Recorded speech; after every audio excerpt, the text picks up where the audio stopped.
Hello and welcome to another Overlord lore video, and today we are going to take a closer look at what the Elf Kingdom in the Great Forest of Ivasha, its political structure, its population, economy and territory is. But before we are going to do so, let me quickly thank my Patreons for supporting this channel, as well as all users of the YouTube thanks function, who made one-time donations. Now with that said, let's dive into the actual video itself, and right off the bat, we will start with the location of the Elf Kingdom and its geography. And this is the first challenge, for the Great Forest of Ivasha lies south of the Theocracy, and therefore of the map provided in the 9th Overlord Volume, which is not really a problem since we have the general location, so I edited the Overlord world map in order to depict what the map would actually show if it would reach all the way down there. And as you can see, the biggest known nation to the border of the Great Forest of Ivasha, and therefore to the Elf Kingdom, is the Theocracy of Slain. But there are other civilizations further down south, and the capital of the former 8 Great Kings is also located in this area. The forest itself is also the single biggest defining feature. It provides the Elf Kingdom with the resource necessary to survive, since most elven villagers are hunting and growing crops on a sustenance level. The elf villages themselves are also located within so-called elf trees that provide space within it to house the elves themselves, and they are grown with magic. But the forest is also an exceptionally dangerous place, and there's hardly a year where none of the elven villagers would die due to predators. This loss rate is then offset by presumably a very high birth rate, albeit one that plays out over the decades and perhaps even centuries.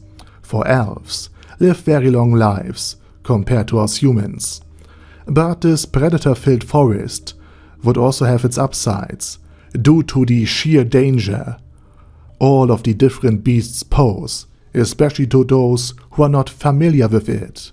And due to how difficult it is to navigate the dense foliage, the Forest of Ivasha provides a great amount of protection to the Elf Kingdom within it, making any offense into it very costly, in both man and material. Which brings us to its political structure. The Elf Kingdom is an absolute monarchy, ruled by the Elf King, a supremely powerful elf, able to best dragons. His word is law, and what he wants, he shall get. And since the Elf King doesn't have any restraints and regularly dates, to put it in YouTube-friendly terms, the wives and daughters of his servants, the Elf Kingdom therefore is also a tyranny. And this brings us to its foreign policy. Currently there are only 2 known states the Elf Kingdom is in contact with. On one hand, the Theocracy of Slain became the Elf Kingdom's arch-enemy, because the Elf King had the brilliant idea to abduct the then strongest godkin from the Elf Kingdom. And since the godkins of Slain are of the direct lineage of the 6 great gods, who saved humanity 600 years ago, a century-long war followed, a war of annihilation, and the only other and far more recent diplomatic contact was with the Sorcerer Kingdom of Ainz-Ul-Gohn, and it happened unofficially when its leader, the Sorcerer King Ainz-Ul-Gohn, entered the forest to find friends for Aura and Mare, 2 dark elf floor guardians of his, and exceptionally powerful beings. But while Ainz was spending time in his elven disguise, the Theocracy of Slain launched a massive offensive, which represented a great escalation from what they have done so far. They waged war against the Elf Kingdom for many decades in a high-skilled guerrilla forces style.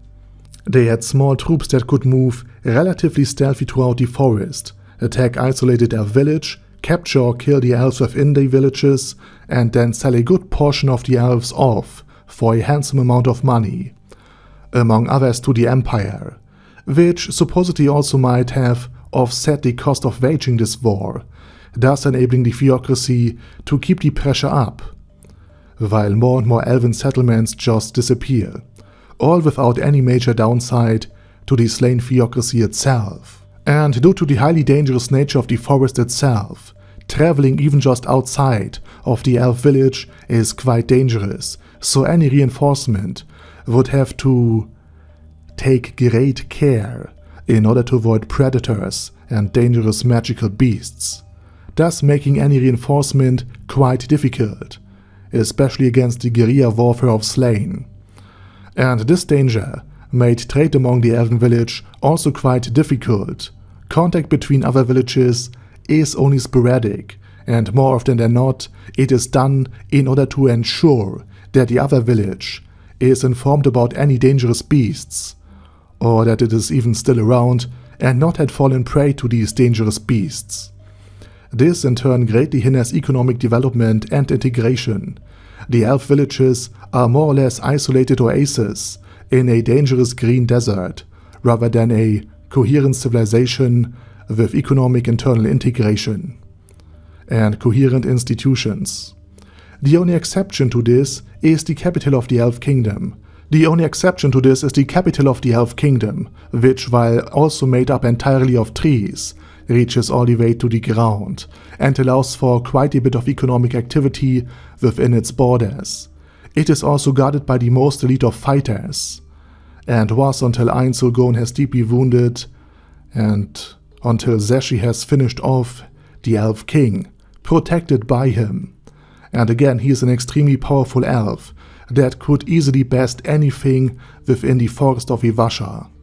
The city's perimeter was also cleared of any vegetation, as to allow the guardians to spot any approaching dangerous creatures from miles away, thus avoiding any surprise attack. And the great number of elves, the high population density, and the close proximity within the elves live allows for quite a bit of economic activity. But this defense was not enough to keep the theocracy away, who had mobilized a great chunk of its army, cut a wide path through the dense forest, and reached and besieged the elf capital, while Einsulgon and Zeshi Zetsumai, the strongest guardian of the theocracy, were defeating the elf king on separate occasions, while Zeshi in turn was ultimately defeated and captured by Mare, the floor guardian, in a surprisingly close match.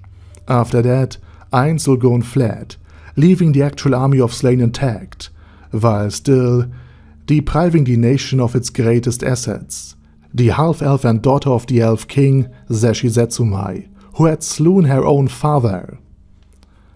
And this would still leave the elf kingdom quite defenseless, and the theocracy of Slain in a very good position to attack and finish the elven capital off. The question then is, what happened next? And while we don't know it, we can speculate about it in another video about the fate of the Elf Kingdom and whether or not its capital will even survive. But for today, this is it, and I say thank you very much for watching, and special thanks to Arder Daddy Arder, Bad Guy Yi, Bad Burrito 316, Beezer, Ben C, Brandon D, Chrissy, Crowley 0221, Sia, Crystal Prime, Dead Slime, Death is Mercy, Deathless Dragonlord, Demon Xenomorph 1987, Devin Downen, Ding Dong, Duckwagon, Dunkler Krieger, Dystopia, Dystopia II, Enigmatic Unicorn, Feral Shivan, Guy with That Hat, Hector Marino, Hoss, Huster, Jacob G, Jana B, Jason, J. Morris, Chromius, Kyle R,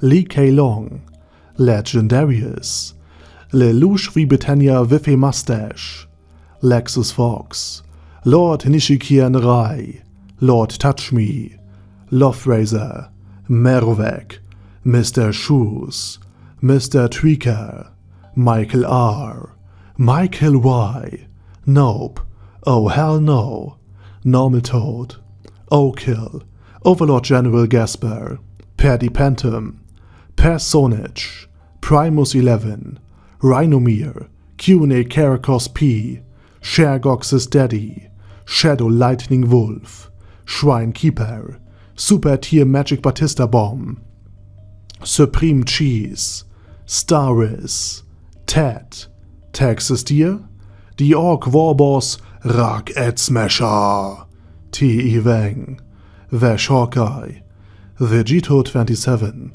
Venture Fanatic, Wilhelm, Xenokai, and Zonegon. Thanks guys. Anyway, have a nice day, and I hope to see you all again soon on my next video.